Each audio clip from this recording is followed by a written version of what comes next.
what the segment's called, but he's having a Here you young- go. What were you going to say? What sort of year was it, Em? Apparently your reply was, mate, do you know who I am? Em had a sip of that stupid water bottle for the 6th week in a row. Oh, mate, yeah, with a straight face. Can crack a smile.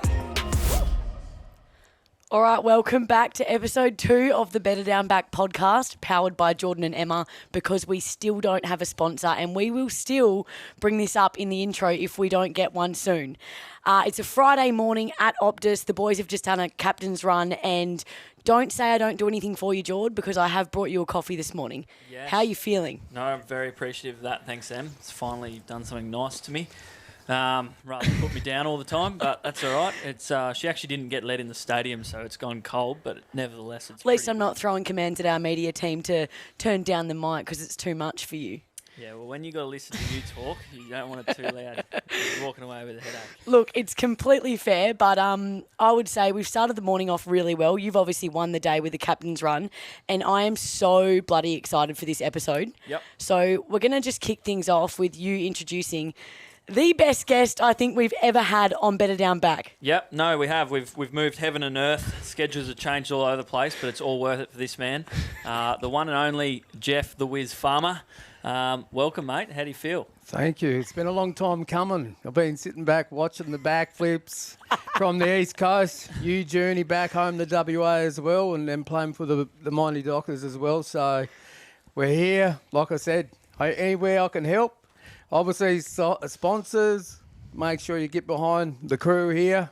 The podcast, reach out and start sponsoring and helping these guys. They're born to entertain, a bit of a comedy show, but obviously the backbone of the football club. So make sure those sponsors get out and try and help get in contact with you guys and support the cause. Jeff, we need to talk about you. Yeah, you've just pumped us up, so I reckon we're going to have to go straight to his stats now and highlights, George. No, well, that's what I was about to say. This show's actually not about us. It's about you, mate, and how special you are. And obviously, we are super grateful that you're able to take some time out of, your time in WA. You've come back. It'd be pretty rushed for you. You've got a big week ahead with the Indigenous rounds to Doug Nichols, but you actually designed the jumper, which we'll get into. So, like Em said, this is actually about you, so we might just jump straight into some of the Wizards footy facts. The funny thing about having such a decorated career, mate, we're going to have to speed through a couple, and we'll talk about a couple as well.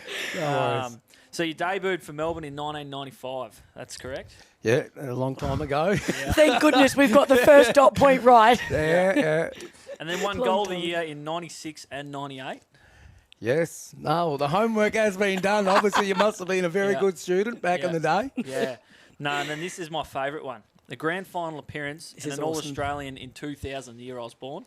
The year I was born too. Well, right, so... The year of the dragon. Yeah, lucky for some, bad for others, because the grand final wasn't too good. Well, let's not go there. But where we are... You being born, that's the main thing, mate. That's what I'm going to drill when everyone talks about the year 2000. What was the greatest moment? I'm going to say there was a superstar off the halfback flank, born and bred in WA. No way. It's not that you managed to kick 9 goals in the second half versus Collingwood? No. Well... So he just laughs. We do want to go into depth about this one because on the weekend, obviously you designed the jumper and we wore it against GWS at NG Stadium, and JL actually brought this game up and said, boys, you might have a game where it doesn't always go your way. Like you might have a half where you have a shock and half. He goes, the bloke who designed this very jumper, he kicked 9 goals in a game one day, and funnily enough, at halftime he'd had 1 kick, and he kicked 9 goals that was in the second warm-up. half. Yeah.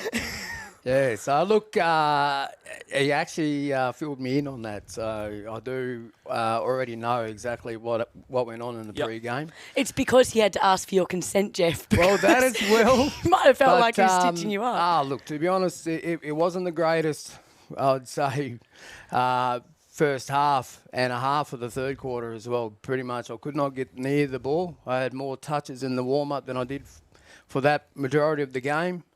Neil Danaher, who was the coach at the time, he wasn't happy with me. The rumour from the coach's box was that my magnet had actually been chucked outside the coach's box. That's how unhappy he was with how I was performing. And then eventually a guy called Ben Beams broke his arm.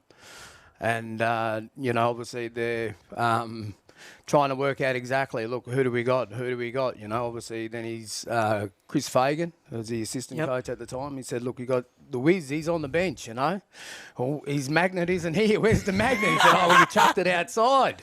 So he's had to go amongst the chip wrappers and pies and everything that's on the ground and grab a hold of the magnet, bring it back in. And, like you said, it's one of those moments where, it's a great storyline what JL did use, Things may not be going your way for a certain part of the game, but, if you stay with it, and for me, it's, getting in the right place at the right time. We had some fantastic players especially in the midfield and in our forward line as well. In the end, it was just a matter of getting in the right position. They were able to find me the football, and the rest was history. So I turned what was a bad half of footy plus another half of the third quarter. It was pretty much, 40 minutes of mayhem, So in the end, at the end of the game, there were 9 goals. But no one actually knew, if you looked at the game, the stats, that actually I didn't even have a touch for 2.5 quarters. Yeah, wow. But I wouldn't just say getting in the right position allows you to kick 9 goals, if I'm honest. No, and funnily enough, I was going to touch on what lessons and what did you, or what messages could you pass on to, young kids who do endure games where, like, I don't care who you are, you all have a game like that, or multiple games at some point in your life where it's not going your way. Yeah. And the Wiz did make it sound easy, like you just rock up and you might kick a couple of goals, but you still have to do the work, mate. Yeah, well, that's the whole thing. You got to stay in the moment. Definitely. In the end, and it's one of those ones, you've all been there in competitive sports, sometimes things aren't going your way. And then it's, if you can really break it down, not get hard on yourself, but break it down to how can I get myself back in the game? How can I get back involved? It could be little goals, like go up the field if you're a forward line player, just to run around up that way, come back, link in.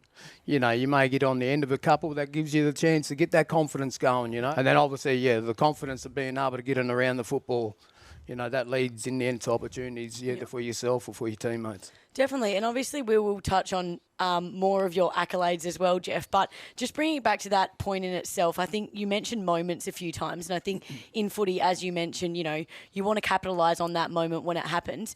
Would you say this game was a pivotal moment and, I guess, milestone in your career?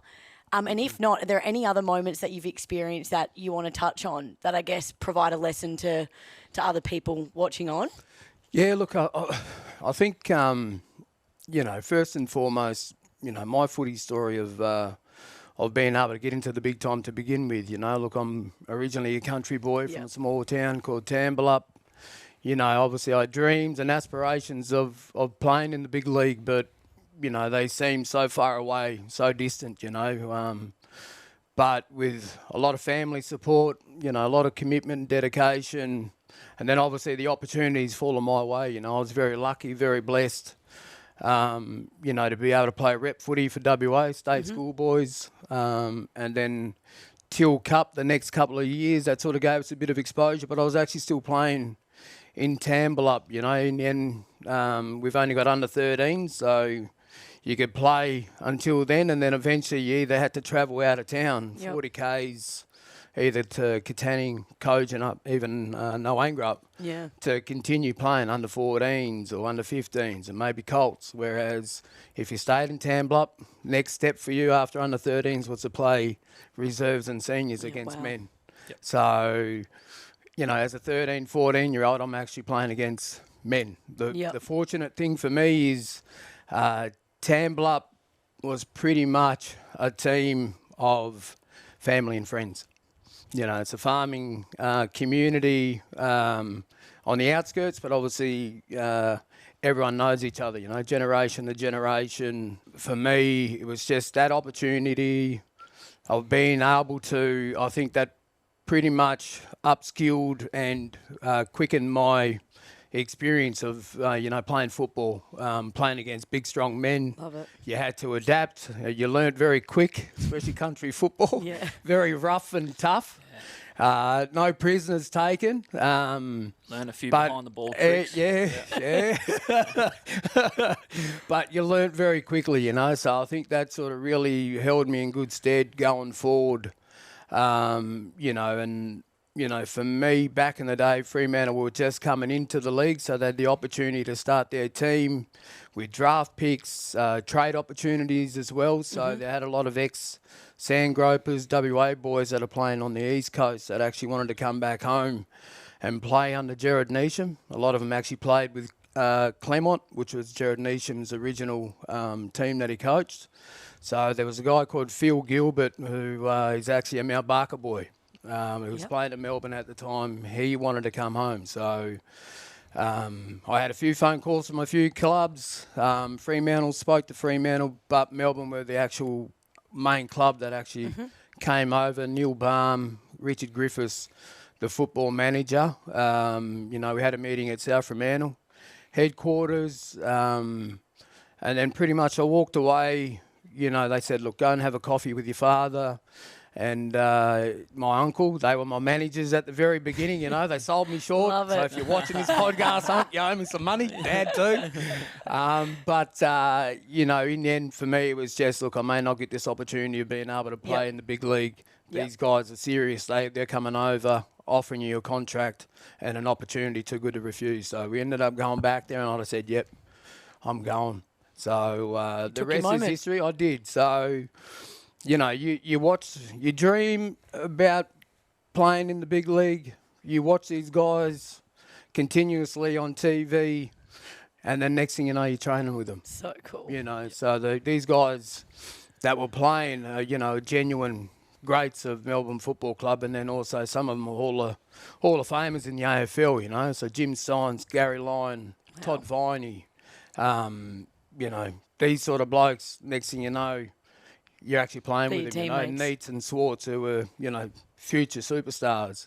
And you're just in awe, running around, partaking, training session with these fellas, and then obviously living your dream of being able to play. Our first game was down at Cardinia Park against Geelong.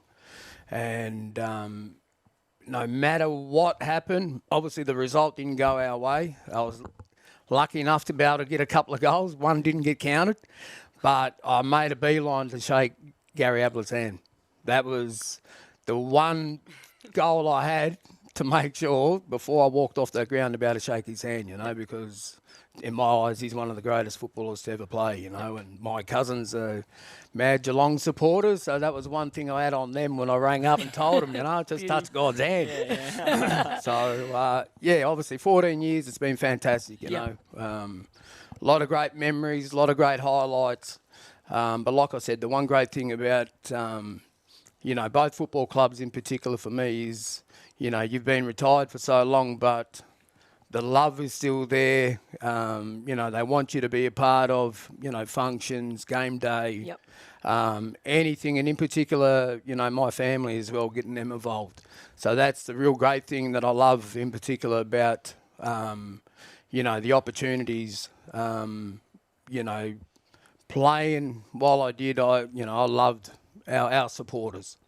The noise that they create every chance and every time you went near the ball. The roar, the excitement, the adrenaline. In the end, I fed off that. And that's the one thing, like wherever I am, I still get a lot of people coming up and wanting to take photos, autographs, and, a couple of kind words about how, they used to admire the way I played, So I'm very grateful and thankful for that. But, obviously the jumper with the opportunity that, Roger and the football club, they made contact with me late last year. And, obviously I was a little bit nervous. But, very appreciative, with the football club and Rog giving me the opportunity to do something special like this. Absolutely. I've had, my father and mother also contribute to the jumper as well, the design, the story. So it's a real family-orientated project, you know. So it's one thing, you know, to be able to do it and see the finished product. You know, it's going to be there forever, you know. Definitely. So for us to be able to enjoy, you know, these 2 weeks, and then obviously my children, you know, I'm a grandfather as well, so I've got Yes, 3 I little definitely want to get grandkids into that later for that, sure. you know, we'll get to see this and be able to Definitely. say, oh, you know, my great-grandfather and grandfather designed this jumper, you know, Yep. and I still want them to be a part of this as well, because at the end of the day, family is family, you know. Yeah. Yeah. Love it. And just on that, so you came down and you spoke to us men, our program yesterday at Cottesloe on the beach, and went through the jumper. You had your Lidleys running around there as well. And I was trying to control them too. So, It's harder than playing footy at Oh, times, isn't well, it? that's the whole thing. We had a couple of them there. They sort of gravitated to a few of the boys. So I was going to be able to say once they were mucking around, oh, that's my kid, that's their kid. I reckon it's only fair given the headaches used to cause defenders. So, but no, on a scale of 1 to 10, how proud are you? How happy are you to see Freo Football Club represented by something that you've had a part in? Because that was evident yesterday, is your passion for the club. Exactly, brother. Like I said, you know, to be able to be asked to do something, and then, you know, the patience that Roger and the football club showed, because obviously, you know, from what we first started with to what we ended up with, there was a few bits and pieces. You know, it was a yes and no, and can we change? And, you know, they were more than happy to do that for us. And, you know, the main thing I really wanted to do is keep it simple, be original, and to be able to connect Tamble up Yep. and the Great Southern. And then obviously on the back, there's... Can you just, show us that as well, Jeff? And for those that obviously haven't seen as well, there's a great video on our socials of Yep. Jeff explaining the meaning behind the jumper as well. So obviously encourage everyone to go check that out. And obviously just on the jumper as well, you speak about connectedness so much, Jeff, and obviously the jumper intertwines your background and your culture to the football club. But I think what I love the most about Indigenous culture myself is you're so generous with the knowledge that you share with other people. And I think that generosity has a cascading effect. And I love that I can learn about your culture, but we can talk about where I'm from and where George's from. And you find that kind of place of connection and belonging by sharing stories. And I think that Indigenous people do that so well. And I think this club does that so well as sharing people's backgrounds. And then we get to celebrate your culture in a round like Indigenous round, Sir Douglas Nicol round, is just something special. And I guess I just wanted to bring it back to the question of how proud does it make you seeing not only Indigenous players but the whole football club run out in a jumper that you've designed? And then to you, Jord, how does it make you feel as well, and how special is it for you as a player to run out in the jumper designed by Jeff? Yeah, well, 17-part question. go as do you a want me to player? go first? You go first as I'll a go player, first. mate. Yeah, I'll go first. And I'll actually touch on how I love the jumper. I wanted to ask you what your favourite part of the jumper was, but I think I actually can't simplify. I love that jumper so much. And I actually grew up a little bit in Albany, so I'm familiar with the Great Southern a little bit. And although I'm not Indigenous, it's sort of, I feel like part of the jumper does represent part of my football journey as well. Absolutely. So I feel connected to it as well. And, you know, as a backline this morning in our meeting, we each went around individually and sort of touched on what the jumper means to you. So what it means to me is completely different what it means to Alex Pearce, to Cooper Simpson, to Luke Ryan. But in some way or another, the jumper connects everyone. And I think that's what is so special, to be able to pull it on and it just unites everyone. I think that's the best part of it. Great answer. Oh, beautiful, It's a mate. great answer. Beautiful. Yeah, well, that's the whole thing. And look, I mean, leaving that meeting place, brother, no different for you, you know. Albany, over to Geelong, and back home to Freo.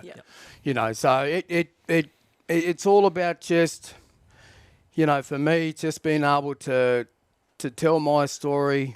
So, you know, people can also relate. You're from the Great Southern in particular. You'll be able to resonate with this jumper here and say, hey, I know where this place is. I know where this place is. So and everything else, you know. So that was one of the things I really wanted to make sure, you know, the story got told. You know, I've been super proud.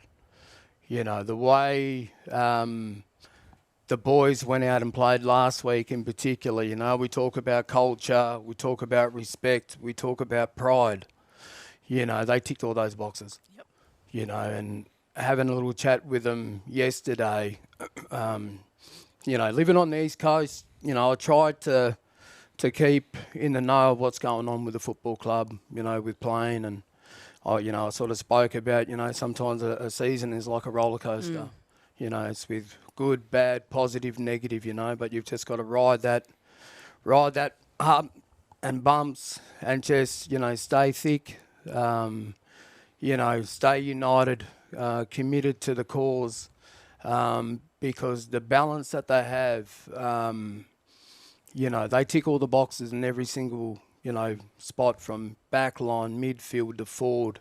You know, even the boys on the bench, you know, they know when they come on, they play their role. You know, so it's great to see, you know, we've got some serious bulls in the forward line, you know, 3-prong attack of guys that can throw their weight around. Yep. And that really helps, you know, our small forwards. You know, we've got a quick fleet of players in there that they can turn a game, they can kick goals. They can help bring other people into the game as well. You know, there's a lot of selfless acts coming out. You know, the midfield is pretty much on par with any midfield out there in the AFL. We hold our own with, you know, Caleb to Andy. You know, Youngie when he comes back. Yeah.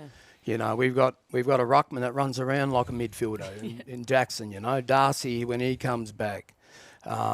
You know, you've got Shay that can run up there and come through at times. So you've got that quickness, that pace, you know, that goal savvy midfield with the hard work and fellas that just get in there and bust their guts every week, you know. And, you know, the back line, you know, is really found a great foundation now.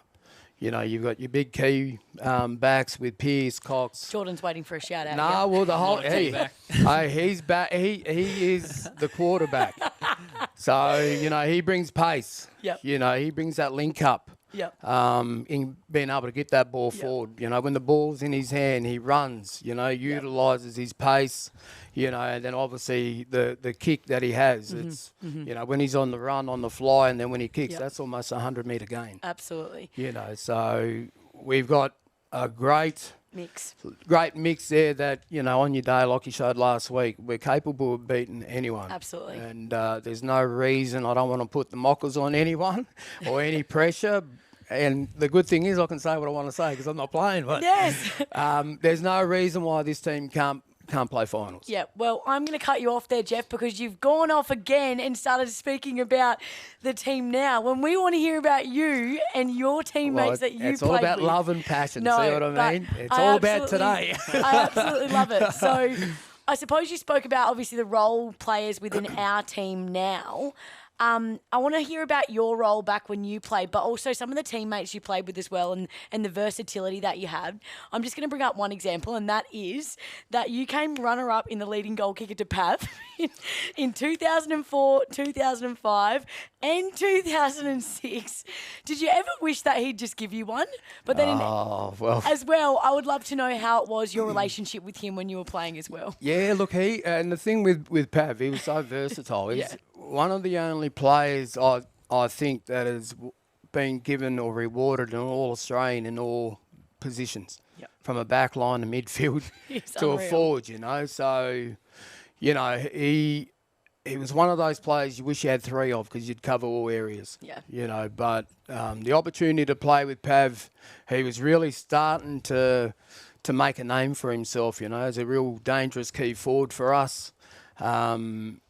You know, and a very big key target for us going forward, you know. So it was just a matter of everyone else, you know, you had your roles to play. For me, you know, the way that I played, you know, a lot of the oppositions that I played against would follow me no matter what. So I always thought that the opportunity of being able to play up the ground, that opened our forward line up a bit more because they wouldn't drag off or sag off behind to be that loose player. So I always kept them honest. Yep. So it allowed guys like Pav, J-Lo back in the day when he was down there, the opportunity of being able to do what they did best, So, Pav, anywhere from being close to 50 to 60 metres out, mate, he was still a weapon, help us develop our younger boys, but then also get us to where we wanted to get to, So, but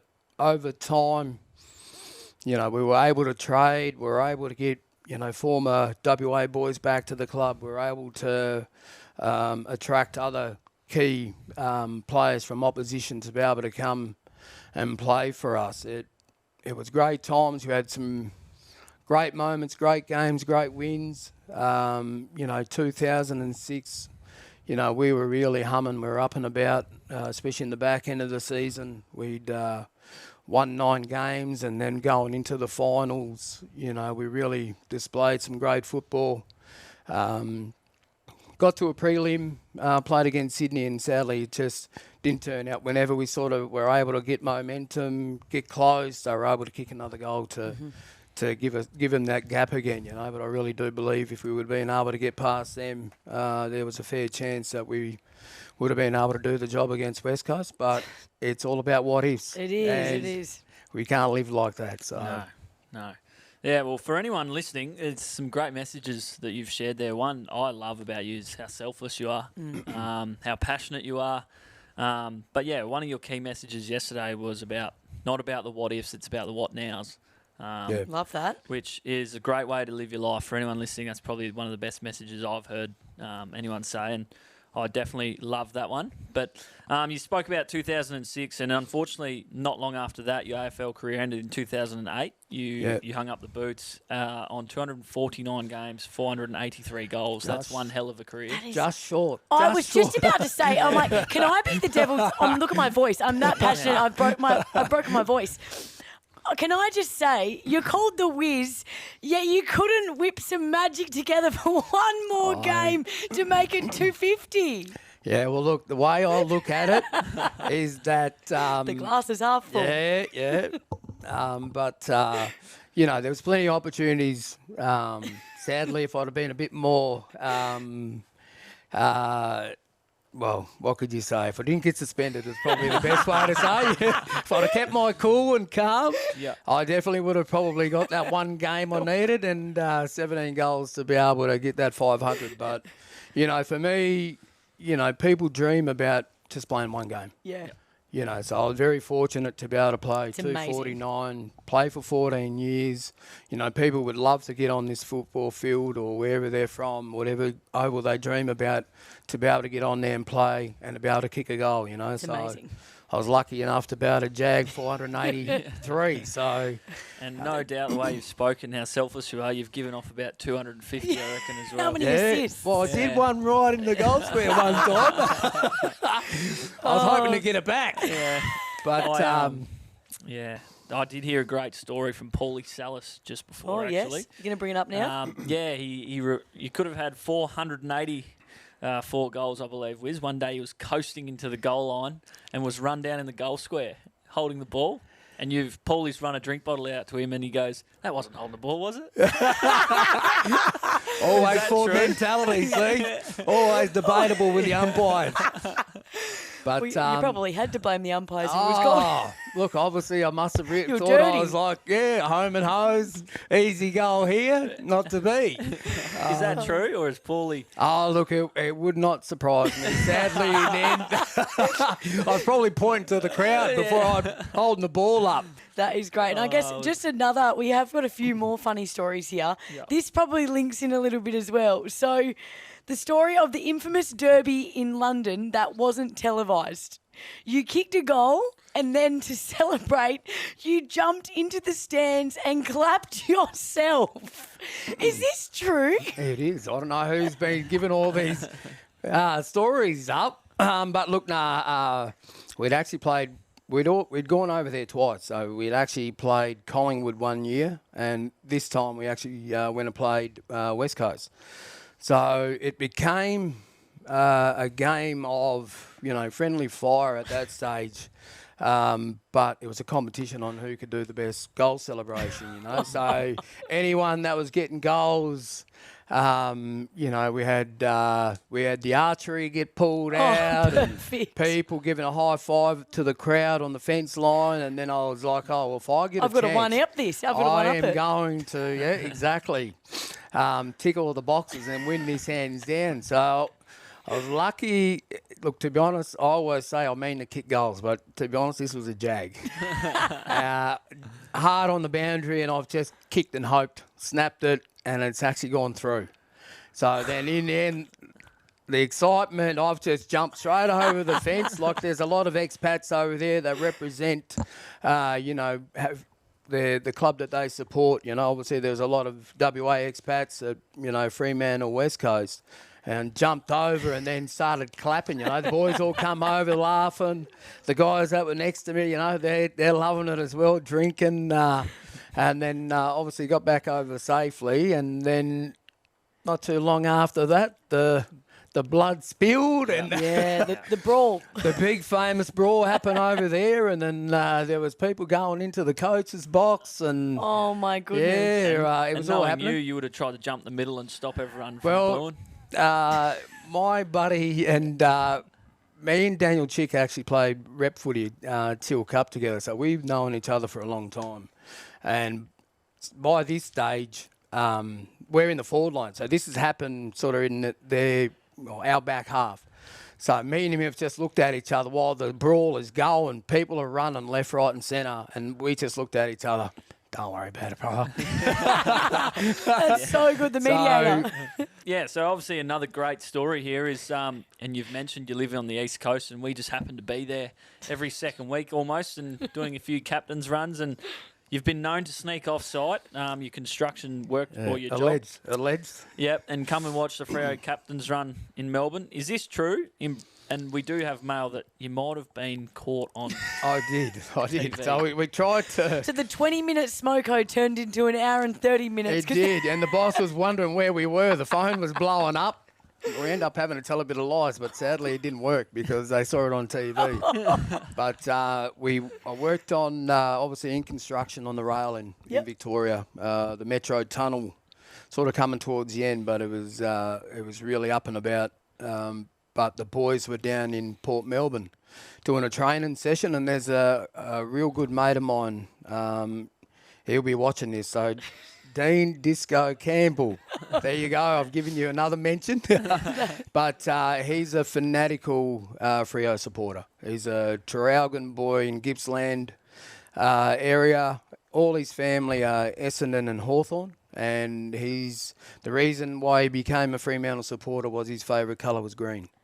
So when they came in, he started barracking for Fremantle. So we thought it was a good idea. We had a bit of time, so we're like, we'll sneak down here to the Oval. We'll watch the boys train.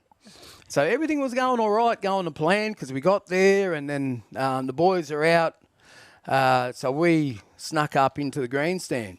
So we're hiding, we're watching, and then, you know, you're watching the boys train, you see the media down there, the cameras, and the next thing you know, you see the cameras start leaving the field where the boys were and then start motioning up to the grandstand where we were, you know. There was nowhere to hide. And then eventually some of them actually came up and said, look, Jeff, do you mind doing an interview with us, you know? And I was like, I do mind because I'm on the clock. Well, I'm trying to hide, you know. Well, if I'm going to get busted, we're going out with a bang. May as well be on TV, yeah. Exactly. But, you know, the one good thing about, you know, doing that, I said to him, look, I'm happy to do it, but my best mate, he's got to be in here. So if I'm getting sacked, he's getting sacked with me. That was the mentality. I haven't told him that, though. But we're all about connection here. It's all right. Exactly. It's one in or all in. Yeah, and that was the thing. His brother was actually our boss anyway, so I think we might have been safe. Yeah. But he came in, and the one thing about him, you know, obviously his love and passion for the club. You know, whenever we've been able to, you know, be invited to the club, go down into the rooms or whatever the case might be, the way that he turns from a grown man to a little baby boy, it's crazy because he's just like a giddy little kid, He's, and then he couldn't actually even speak properly, and I really wanted to make sure that they couldn't cut and move on, So I made it flow all into one. So when they asked me who your favourite player was, I said, obviously, Sonny Walters. Yeah. But I said, look, Sonny Walters is my favourite player. And then I was like, yeah, what about you, Disco? And then it's caught him off a little bit off guard a bit. But, straight away, son. It's one of those ones where I look back on, you sometimes can take it for granted that, to a degree, what power you have as a public figure. Yep. The couple of seconds of conversation, a photo, an autograph, an opportunity that someone gets to be able to speak to their hero. What difference that can make. A great impression that can motivate that young person or that adult to do great things. And very powerful. And if it's used in the right manner, in the right way of how you conduct yourself, that sort of power that can transform and inspire, your average person that loves and looks up to, people that are playing this great game at our club. We have got a quick fire round coming up, so we want to be quick, like the two of you. We're going to go through this segment. It's called Getting Defensive. I don't like Freo. I've never liked. Nah, that's a good. A lot of feedback on Twitter, so I don't. I'll take that back. Alrighty, so Jeff, I'm going to read out a list of questions, and you're just going to answer as quickly as you can. Oh, hopefully. For each hopefully of them. my brain will... No, you'll be so fine. So we're going to start with favourite current Freo player. Oh, Sun. But Vossi is quickly behind him. Yeah, he loves Vossi. Yeah, Vossi's my boy. Favourite teammate you've ever played with? I would say David Neitz from Melbourne and Peter Bell from Freo. Toughest opponent? I'm doing injustice to a lot of people there. Played against some of the greats. Wanganeen, McLeod, Matera, Crawford, Liberatore, Bradley, some of the very greats of the game. I'm talking legends. Yep. So, yeah, I definitely can't name one. There's too many. That's fine. Best dressed teammate back in the day? Best dressed? Peter Bell, he's the lawyer. He'll love that. What's your coffee order? A hot caramel latte. Oh, nice. Fancy. Well, Macca's. Favourite board game? Monopoly. Name another team you follow in another sport. San Antonio Spurs, NBA. How many unread text messages do you have on your phone? I'm very useless with technology, so there's a heap, and I apologise to the people if you're watching this and you're saying I'm one of those. I apologise. Yeah. I'm no good. I'm no tech-savvy person. And what show are you currently watching? Show. I might get in trouble for this, but Secret Life of the Mormons. All right. Yeah, it's a reality TV show. Reality TV. Yeah, so, drama is there? Yeah, the lovely wife. Well, the lovely wife watches it, so she coaxed me into to watching that stuff. So that's the big one at the minute. Don't lie, you enjoy watching it too, Jeff. Hey, look, a happy wife is a happy life. You know what I mean? So if she wants to watch that, I'm not going to argue with her. Love it. There's some great answers there, yeah. And I just want to touch on the Vossi one. Why? Yeah. Just in a nutshell, just tell the fans why you love Vossi. Yeah, well, look, I probably embarrassed him yesterday. No, he loves people talking about him. Yeah, look, I just the energy, the excitement that he brings, like he's a real character. Yes. And one of those things, especially in the AFL, it's not to be judgmental, but it can become very robotic. With the way that they want people to be.